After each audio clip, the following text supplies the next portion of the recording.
El país está esperando buenas nuevas. Las buenas nuevas tienen que ver con un posible acuerdo con el FMI, que creo que se va a dar, ¿no? ¿Por qué no se va a dar un acuerdo con el FMI si tienen un alumno privilegiado que es Javier Milei en el gobierno, ¿no? Con políticas liberales que son del agrado, son del gusto predilecto del Fondo Monetario Internacional. Ahora sí, hay que dejar en claro algo. En el Fondo Monetario son liberales, pero no son tontos.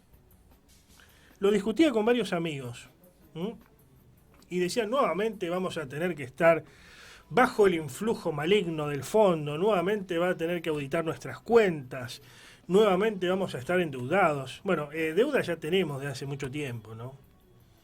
Desde hace décadas tenemos deuda con el Fondo Monetario Internacional. Algunos dirán, bueno, Kirchner pagó la deuda con el Fondo Monetario Internacional. Sí, pero contrajimos deuda con el Club de París. Cambiamos a un amo por otro.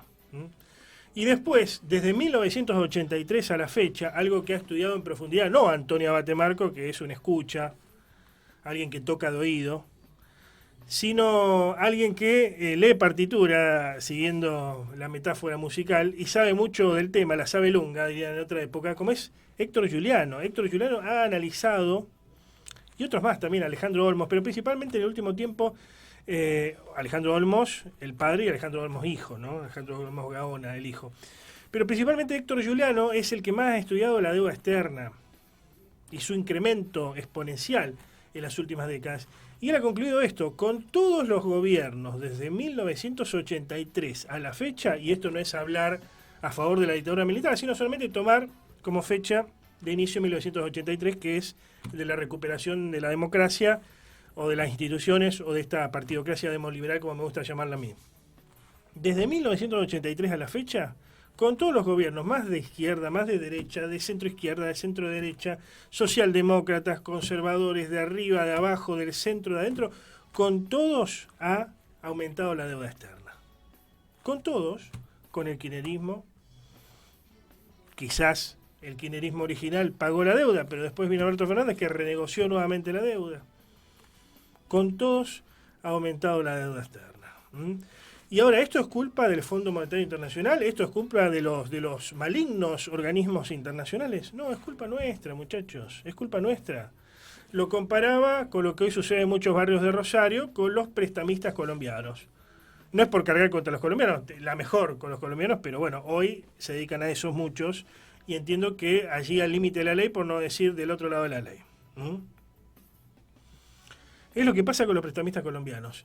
¿Es culpa de los prestamistas colombianos, digamos, que vayan jugadores adictos o personas que intentan salvarse a como de lugar y de forma no tan buena en el azar de la fortuna?